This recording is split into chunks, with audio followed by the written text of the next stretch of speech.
Can someone become the best archer in the world even when their teacher refuses to teach them? Hello viewers, welcome back to Katha Yogam, where timeless stories of the Mahabharata come alive with heart and soul. In the last episode, we witnessed Arjuna's unwavering dedication, how his sincerity moved Dronacharya to make a powerful promise that Arjuna would become the greatest archer the world had ever seen. But today's story is different. It's not about a prince. It is about a gifted boy from the forest, burning with passion, yet never given a place among the royal disciples.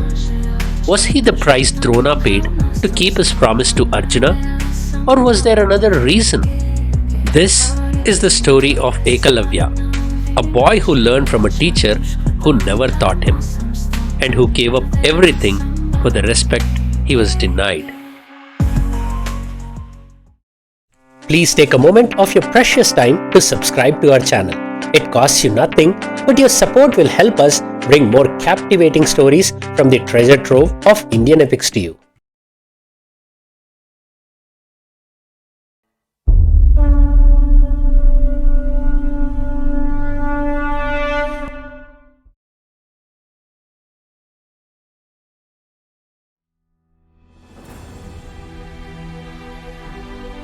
As sage Vaishampayana concluded the tale of Arjuna's brilliance, King Janamejaya asked a question that many in the court were already whispering. What about Ekalavya? Wasn't he greater than Arjuna in archery? The sage nodded gravely, and so began a story steeped in longing, faith, and heartbreak.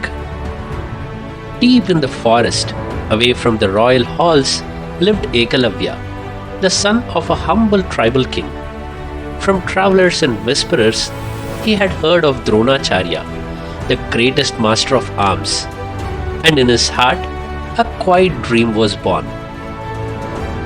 He journeyed to Drona's training ground, filled with hope. When he saw the revered Guru among the noble princes, joy lit up his face. With folded hands, he asked to be accepted as a student. But Drona looked at him and gently refused. He explained that by the laws of that time, he could not teach a Nishada, a tribal by birth. Ekalavya's heart sank, but he said nothing. He bowed once more, turned away, and walked back into the forest. His dream had been denied, but it was not dead.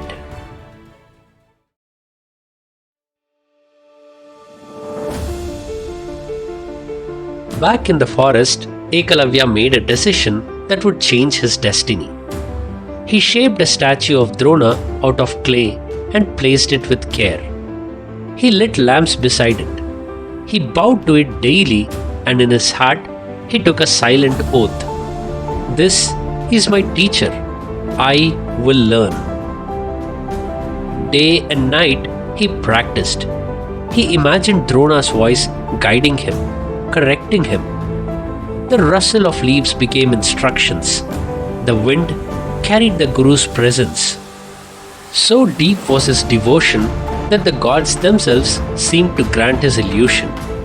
It felt as though Drona, through the statue, truly taught him. His arrows flew faster, surer, with breathtaking precision. He mastered every nuance, from drawing the bow to releasing the arrow with the silence of a whisper. Even though he had no teacher beside him, he surpassed those who did.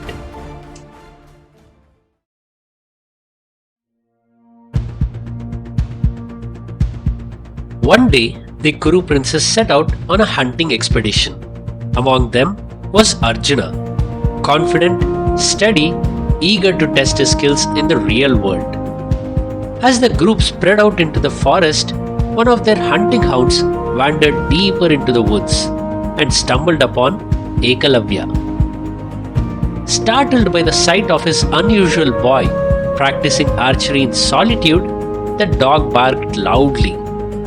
In a flash, Ekalavya raised his bow and shot 7 arrows into the dog's mouth. so swiftly, so perfectly that the dog could no longer bark. Moments later, the dog ran back to the Kuru princess, its mouth filled with arrows, its eyes wide open. Arjuna was astonished. Even in his best efforts, he had never shot more than 5 arrows in such succession. Who could have done this? A nearby soldier, having witnessed the scene, told the group that he had seen a boy practicing archery before a statue of Drona, possibly a student of the great master himself. This shook Arjuna.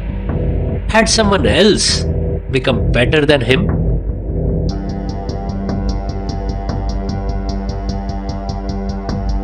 Later that day, Arjuna sat quietly at Drona's feet. He told him about the boy in the woods, a boy who shot with unmatchable precision, a boy who bowed before Drona's statue. Then Arjuna reminded him of his promise that no one would ever surpass him in archery. Drona listened, troubled. Who was this boy? How could he claim to be a student of Drona? He decided to see for himself.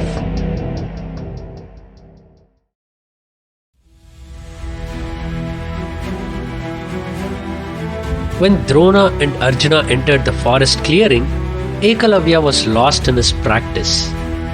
The moment he saw his guru, Ekalavya's face lit up with pure joy. His heart raced. Drona had come.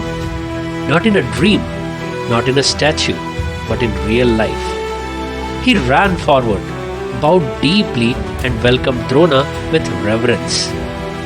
Everything he had learned, he said, was thanks to Drona's blessings, through the statue, through faith. Drona listened silently. He saw before him a boy who had built his skill on devotion alone. And then, softly, Drona asked for a Guru Dakshina, a gift every student gives his teacher. Ekalavya's eyes sparkled. He said he would give anything, his wealth, kingdom, even his life. But Drona asked for something else. He asked for Ekalavya's right thumb.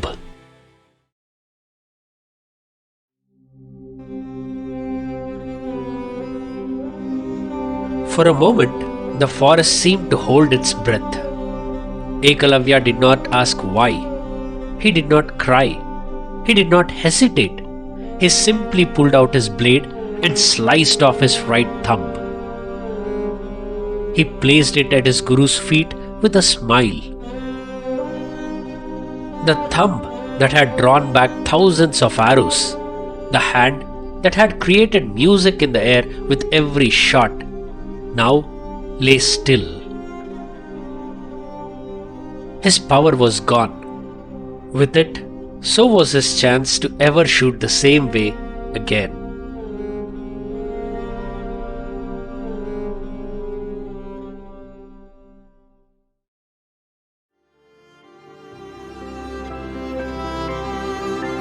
From that day forward, Ekalavya's skill faded. He couldn't shoot like before. The boy who once stood above all was now silent in the shadows.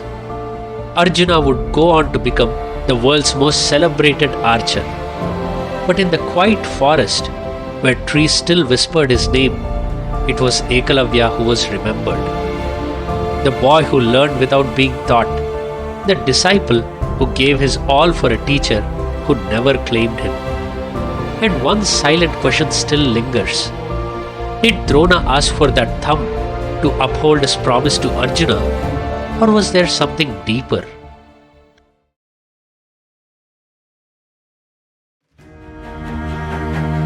As the students finish their training, a grand showcase is held. Bhima and Duryodhana clash in brute strength.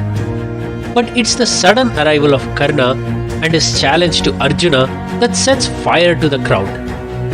Rivalries are no longer whispers. They are war cries in the making. Join us next time on Katha Yogam as destinies begin to collide. If you appreciate our work, please like and share this video with your friends and family.